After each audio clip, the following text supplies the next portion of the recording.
no programa Hora Extra desta semana, você confere os seguintes destaques. Saiba como o profissional de hoje pode fazer para se adaptar ao mercado de trabalho no futuro. As mulheres conquistam o mercado e também se especializam em atividades antes dominadas pelos homens, até mesmo dentro de casa. E no bloco de entrevistas, a psicanalista Kátia Macedo fala sobre a relação entre o trabalho e os índices de suicídio. Aguardamos você!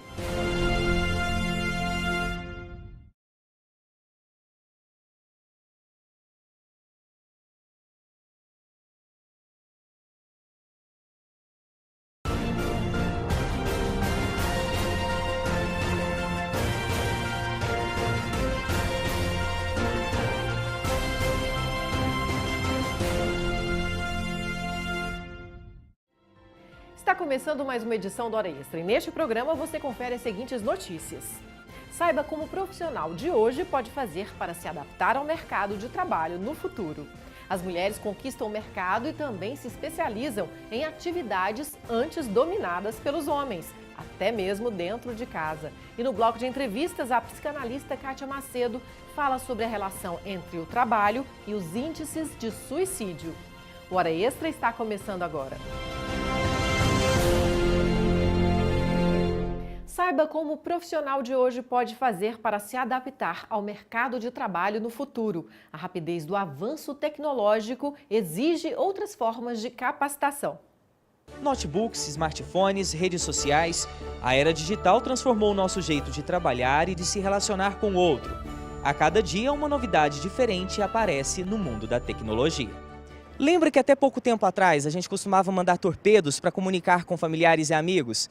E se precisava comprar algum produto? Tinha que sair de casa e ir até uma loja. Pois é, hoje essa realidade é bem diferente, tudo mais rápido e prático. Podemos fazer compras pela internet e nos comunicamos por meio de aplicativos. Com tanta mudança, você já parou para imaginar como vai ser o mercado de trabalho no futuro? Bom, a questão tecnológica sempre vai cada vez melhorando mais, certo? Desde softwares, inclusive programas, incluindo até através do próprio celular, não sei se me pegou mexendo no celular também, as pessoas vão ficando cada vez mais conectadas de acordo com o tempo mesmo. Eu imagino que vai ser mais fácil para quem está qualificado, né? Caso contrário, não vai ter mercado. Então as pessoas vão ter que se preparar. Vão ter que se preparar, com certeza.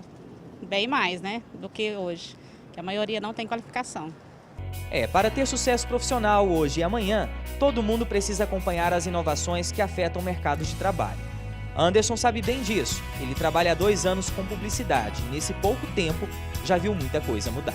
Nos últimos anos, a mudança é realmente muito dinâmica, porque novas ferramentas surgem todos os dias e antigas também vão perdendo a força, é muito competitivo esse mercado de mídias e de ferramentas e sempre vai ter que, na minha área especificamente, sempre ser mais criativo, não só no sentido de conteúdo, mas de como vai gerir para chegar ao público através dessas mídias, que tem mudanças muito constantes, muito dinâmicas. Ele conta também que passa cerca de 10 horas conectado à internet todo dia e precisa sempre buscar novos conhecimentos. Eu me preparo estando aberto, sabe, essas mudanças e as informações novas que vão surgindo, as ferramentas novas, porque essa é a melhor forma de se manter conectado com o ritmo atual do mundo.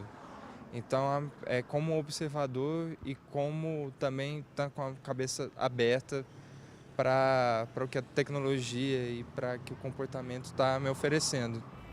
Segundo este coach de carreira, o mundo do trabalho deve mudar muito daqui para frente. Pesquisas mostram que nos próximos 5 anos, profissionais vão perder mais espaço para as máquinas, mas em compensação, novas vagas vão surgir e novas profissões vêm por aí. Já pensou em ser um gerente de vida? Ou um designer de bebês, um cirurgião de memória? E que tal trabalhar como arquiteto de realidade aumentada ou com segurança de dados? Eu destaco 3 áreas que serão diferenciais e que terão novas tendências de empregos e funções para os próximos 5, 10 anos. Saúde, tecnologia e segurança. Na saúde, nós teremos funções como gerente de vida, aquela pessoa que cuida da saúde e do perfil daquela pessoa de forma personalizada.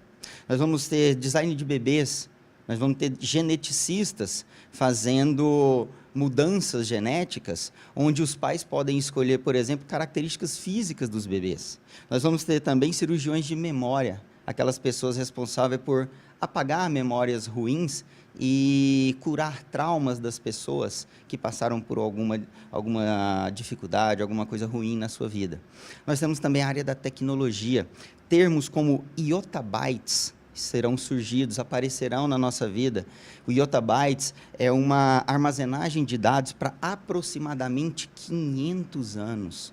Hoje, a quantidade de informação no mundo dobra a cada 2 anos. A gente vive o tempo inteiro sobre uma chuva de informação, só que a gente tem que saber filtrar e armazenar, arquivar somente aquilo que realmente é necessário. Na área da tecnologia, uma coisa que vai ser presente também é a realidade aumentada. Vai surgir cargos e funções como o arquiteto de realidade aumentada, onde ele proporciona para o cliente vivenciar a experiência antes de construir ou fazer uma reforma. Isso através da tecnologia também. Nós temos outras como analista da qualidade de informação. Como a gente vai estar preocupado cada vez mais de como armazenar esses dados, a gente vai ter pessoas gerenciando isso para a gente e nos proporcionando uma qualidade e um retorno de 100% de segurança.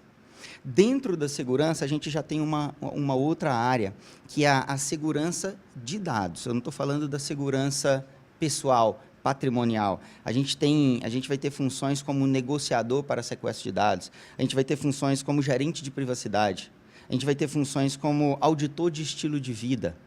Isso já existem profissionais sendo capacitados e atuando nessa área, porém, nos próximos 5, 10 anos, isso vai se tornar uma grande realidade. As mulheres conquistam cada vez mais o mercado de trabalho e também se especializam em atividades antes dominadas pelos homens. E elas fazem de tudo para se especializar, até mesmo dentro de casa, nos reparos domésticos. A iniciativa foi de uma construtora de Goiânia. A ideia inicial era formar uma turma com esposas de colaboradores e mulheres ligadas de alguma forma à empresa. No entanto, o curso atraiu o interesse de muitas pessoas e a sala de aula ficou assim, lotada.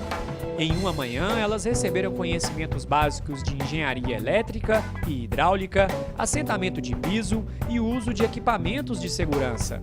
A Josiane veio aprender a fazer pequenos reparos para não depender mais do marido. E também não depender de marido, porque às vezes o marido também não sabe fazer muita coisa, né? Então, às vezes, fala assim, tudo que você depende em casa tem que depender de marido ou contratar um profissional. Aí, às vezes, questão de marido pode até saber, mas não troca, fica naquela, vamos contratar alguém ou deixa para depois. Aí, quando você sabe, você mesmo já faz, desde que seja com segurança, né? Um canteiro de obras é um ambiente mais pesado e ainda dominado pelos homens, mas essa realidade tem mudado. É que muitas mulheres têm buscado aprender novas tarefas para se tornarem independentes. Não, primeira aceitação do curso, né? O primeiro curso foi para 32 pessoas, hoje a gente está com mais de 60. Então o interesse da mulher independente vem tornando cada dia maior, né? E o interesse é assim, para tudo, tanto para aprender a fazer o serviço, quanto para fiscalizar quem ela contratou para fazer. Hoje o interesse está muito grande, está muito focado o curso em aplicação de revestimento cerâmico de piso e parede, pintura e vazamentos. E além da aula teórica, a mulherada também colocou a mão na massa. A dona Florença aproveitou a oportunidade para aprender um pouco mais. É bom, né, para a gente aperfeiçoar, né, a cada dia sempre aparece alguma coisa e assim, para a gente fazer também bico, né, sou funcionária pública, eu tenho curso de enfermagem e eu gosto de estar sempre aperfeiçoando. O engenheiro responsável pelo curso explica que, além dos pequenos reparos, as mulheres também estão presentes nas grandes obras. Na construção civil hoje a gente está assim, cada dia inserindo mais mulheres dentro do canteiro. Hoje tem muitos serviços que são mais de acabamento delicado, a gente tem percebido que mulher tem um dom maior, não que tenha maior, mas que faz muito bem, tanto igual ou até melhor. Hoje, dentro do nosso canteiro, todo serviço de rejunte é feito por profissional mulher, toda organização de canteiro é feita por profissional mulher. Então, assim, a gente vê dentro de canteiro hoje já pedreiro especializado, mulher, assentamento de revestimento. Então, cada dia vem crescendo mais. O interesse da mulher de se tornar independente vem crescendo a cada dia mais. Aqui não tem essa de serviço para homem ou para mulher. Elas querem sempre aprender mais para não depender de ninguém. É porque eu queria aprender, né? Aprender a trocar uma torneira, arrumar um chuveiro, que lá em casa a gente precisa, sempre tem que pedir para as pessoas. Aí eu queria também para ter mais uma profissão, queria aprender a ter uma profissão melhor assim. É isso. No próximo bloco, a psicanalista Kátia Macedo fala sobre a relação entre o trabalho e os índices de suicídio, como o sofrimento provocado pela reestruturação produtiva afeta a vida dos trabalhadores no mundo e no Brasil. Voltamos em instantes.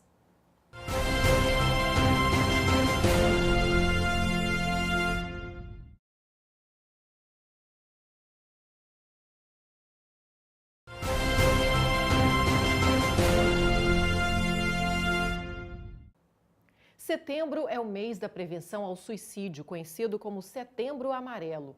E um aspecto que pouco se comenta é a relação que o trabalho tem com os índices de suicídio. Em tempos de instabilidade econômica e crise em alguns setores, os ânimos ficam mais exaltados, acompanhados da insegurança e temor de ficar sem emprego. O cansaço causado pela tensão e angústia nos deixa vulneráveis para o adoecimento mental. É quando o prazer se transforma em sofrimento no trabalho, podendo levar o empregado a uma atitude extrema como o suicídio. Sobre o assunto, conversamos hoje com a psicanalista Kátia Macedo, que é doutora em Psicologia Social pela PUC de São Paulo. Seja bem-vinda novamente à Hora Extra, doutora Kátia. Olá, mais uma vez, grata pelo convite, é um prazer estar aqui com vocês. Kátia, o suicídio no ambiente de trabalho é um assunto pouco abordado, chega a ser um tabu. Apesar disso, suas taxas vêm aumentando? Sim, o suicídio, de uma maneira geral, vem aumentando no mundo. É considerado, inclusive, a doença do século, né? Tanto foi do século XX quanto também do século XXI. Tá? E o suicídio relacionado às situações do trabalho tem aumentado o registro deles. Por quê? Porque muitas vezes aconteciam suicídios, mas não havia uma correlação deles com a situação de trabalho. Se a gente for pensar, o Durkheim, em 1897, fundou a sociologia exatamente com o estudo sobre suicídio na França, quando pela primeira vez na história ele fez um estudo correlacionando o contexto social e econômico da época com o suicídio em massa que estava acontecendo na sociedade francesa. A reestruturação produtiva, da gestão por resultados tem contribuído para o maior adoecimento no trabalho, que leva a pessoa a se matar no trabalho. Sim, existem alguns fatores que explicam, são indicadores disso. Um deles é exatamente a adoção dessa nova gestão, New Public Management, que é uma forma que era utilizada de gestão para a área de indústria, que foi transferida para as empresas públicas, com toda a lógica de avaliação de desempenho, metas, produtividade, com um perfil e uma cultura organizacional muito diferente. Então, isso causa um impacto para o trabalhador, que de repente ele não sabe como atender a essa demanda. Esse seria o primeiro indicador. O segundo indicador, que tem uma correlação muito forte com o suicídio no trabalho, é o assédio moral. Porque a pessoa, quando ela sofre o assédio moral ou sexual no ambiente de trabalho, ela se isola, ela sofre uma pressão grupal e ela começa a se sentir culpada, começa a ficar cada vez mais isolada, começa com uma depressão que pode culminar com um ato suicida. E, além disso, tem a própria possibilidade da pessoa ter uma depressão, uma tendência e os fatores de desemprego contextuais servirem como fatores desencadeantes para que a pessoa, então, tenha uma depressão mais profunda e aí também cometa o ato suicida. E é importante discutir o assunto nas empresas, a prevenção. Vamos agora a uma rápida matéria sobre estatísticas de suicídio no trabalho, apesar de que os dados não são muito computados hoje. No Brasil, os dados do Ministério da Saúde são de 2014 e mostram que naquele ano, mais de 10.600 casos de suicídio foram registrados no país. Em 2012, o Brasil ocupava o 8º lugar no ranking global de suicídios. Mas não é possível saber quantos ocorreram em ambiente de trabalho, já que o governo divulga os óbitos no trabalho sem mencionar a causa. Por isso, o Setembro Amarelo é uma ótima oportunidade para discutir o assunto e as formas de preveni-lo, já que o suicídio continua sendo tabu na sociedade, principalmente no ambiente de trabalho. Ainda segundo a OMS, 90% dos casos poderiam ser evitados com ações preventivas. Tem que ser uma frustração muito grande com estudo, muito tempo dedicado à profissão e, de repente, não se chegar àquela ideia que foi programada desde o começo. Eu acho relevante o assunto e tem que ser mesmo abordado, estudado, sim. Hoje em dia as pessoas estão muito debilitadas, qualquer problema com o serviço ou em casa, traz de casa para o serviço, do serviço para casa, e a gente discutir sobre esse tema é muito importante, sim. Hoje existe muito casos de depressão no serviço, né? Existe muito casos de problemas do funcionário não ter o controle, tanto emocional quanto psicológico, porque ele já vem de problemas de casa e junta com a cobrança do patrão no serviço, acarretando, no caso, muitas vezes até o próprio suicídio. E existe caso também do abuso, né, que tem até o próprio patrão que abusa do funcionário e uma maneira dele fazer é cometendo isso e não buscando uma ajuda. O que a gente vê, doutora Kátia, é que é tênue essa relação de problemas em casa e no trabalho, né, que levam a pessoa a cometer o ato extremo. Assim, é fácil provar na justiça, por exemplo, que a pessoa, os fatores no trabalho é que levaram a pessoa a adoecer? Bom, na França tem um livro, inclusive, do professor Dejoux, que foi uma pesquisa que ele fez, que chama Suicídio no Trabalho, o que fazer, né? Então, na França, tanto na indústria da Peugeot quanto na France Telecom, eles começaram a estudar por que as pessoas se matavam dentro das instalações da organização ou deixavam cartas suicidas dizendo que eles estavam fazendo aquilo em função de não aguentar mais, não suportar mais a pressão do trabalho, né? Agora, uma coisa que foi dita aqui que é muito interessante é que o assunto suicídio é um tabu na nossa sociedade. E talvez as pessoas não saibam, mas crianças suicidam, adolescentes também suicidam. Então, quanto mais se falar sobre isso, melhor. Tanto pais, quanto colegas, quanto chefes e supervisores, quanto mais a pessoa, observar se a pessoa está tendo muito isolamento, se ela não está se relacionando, isso são fatores que vale a pena você investigar, porque pode ser fortes indicadores de uma pessoa que está precisando de tratamento. E 90% dos suicídios poderiam ser evitados se a pessoa buscasse ajuda.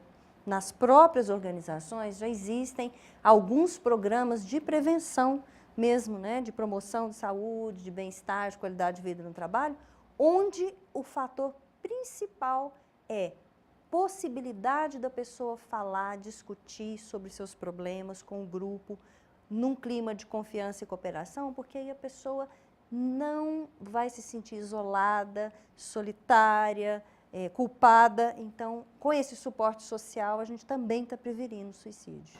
Ou seja, a solidariedade, né, é o melhor remédio hoje em dia, né? Ok. Vamos para um rápido intervalo conversando hoje com a psicanalista Kátia Macedo sobre casos de suicídio no trabalho que se tornam cada vez mais frequentes. Não saia daí.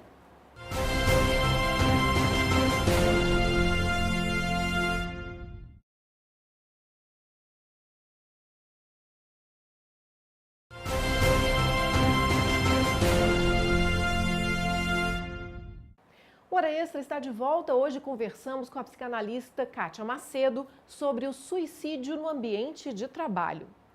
Doutora Kátia, tem alguma categoria, alguma atividade em que é mais provável que aconteça esses casos? Hoje, nós não temos mais uma categoria específica. Ele está muito relacionado, por exemplo, na construção civil com o alcoolismo, com o uso de drogas. Mas hoje ele já está disseminado em todos os níveis hierárquicos, em todas as áreas de atividade. Não tem mais uma área específica. assim que... Daí a importância da prevenção, isso, né, geral. Por isso o Setembro Amarelo é fundamental, porque a partir do momento que você faz palestras, que você divulga que os indicadores podem ser isso, será que isso é uma depressão? Será que precisa ser tratado, né? Então você já está abrindo espaço para essa discussão e para a própria pessoa perceber que ela está com problema e buscar ajuda. E dá para pensar no modo de produção capitalista mais solidário, né? Diferente para que as pessoas não cometam atos tão extremos? Sim. Inclusive, existe uma proposta da gestão por cooperação, que vem exatamente criticar toda essa individualismo, essa competitividade, só metas. Por quê? Porque, por incrível que pareça, grupos onde há confiança, cooperação, onde há o suporte social e a discussão dos problemas, tem, além de um melhor clima de trabalho, tem também uma maior produtividade. As pessoas estão mais motivadas também. Sentem que fazem parte, né, daquele sistema, né? E as taxas de suicídio, doutora Cátia, costumam se elevar com as crises econômicas? Sim, inclusive, voltando ao Durkheim, né? Por que será, né, que lá na França, em 1896, ele fez essa pesquisa? Porque tinha um índice enorme de desemprego, de violência social, né? E isso se refletia quando a população, de uma maneira geral, chegou num nível em que já não via outra solução. O que nós podemos fazer, um paralelo com a situação atual do Brasil, situação política e econômica, né? Onde está predominando, né, um clima de desespero, de falta de esperar, né, de falta de esperança, né? Então, isso também pode acarretar a médio e longo prazo um aumento dessas taxas, porque o desemprego, os pais de família, as mães de família que precisam do trabalho e não conseguem ver a família naquela situação. Os programas sociais também não dão conta, né? Então, a pessoa chega no momento que ela não vê outra solução. E qual que é o impacto para aquele ambiente de trabalho em que um colega se suicidou? Pois é, a pesquisa do DEJUR é muito interessante, por quê? Porque ela mostra dois aspectos. De repente, ninguém fala, por quê? Porque se eu começo a falar, se eu lembro do que a pessoa disse ou deixou de fazer, o que eu fiz com aquela pessoa, aquilo vai me mobilizar tanto que eu prefiro fazer de conta que eu não vi. Agora, o pior, quando acontece com a semente fica plantada. E aí, geralmente, quando acontece não é só começa a haver uma série de suicídios, porque aparece como uma possibilidade de saída, né? Então, meio que dissemina a ideia. Bom, para finalizar a entrevista, eu gostaria que você mostrasse os livros, né, que você trouxe, que falam sobre o assunto. Sim. Bom, este primeiro livro, Será que essa tristeza é depressão? Ele é um manual que nós fizemos, ele está disponível para leitura e download grátis no meu site, que chama Doutora Cátia Macedo, Psicanalista. No Facebook também, né? Na fanpage. No Facebook também, na fanpage, né? E este aqui também tem um link para esse livro, que ele foi publicado a partir do Congresso Internacional de Saúde Mental, uma coletânea de textos também muito interessantes, que também está disponível grátis em download. E esse aqui é o livro do DEJUR, que eu falei sobre suicídio no trabalho, né? Então, essas pesquisas que a gente fez todas, né? Então, eu convido todos vocês para entrar na página e ler e divulgar, compartilhar, porque a ideia é quanto mais pessoas lerem e discutirem e prevenirem, melhor nós vamos ter alcançado o objetivo da obra. Com certeza, né? E viva o Setembro Amarelo. Viva! Obrigada pela entrevista, doutora Cátia. Obrigada a vocês pelo convite. Bom, o Hora Extra fica por aqui. Hoje conversamos com a psicanalista Cátia Macedo sobre casos de suicídio no trabalho que se tornaram muito frequentes hoje em dia. Até a próxima semana e não deixe de acompanhar mais notícias do TRT de Goiás pelas redes sociais, ok?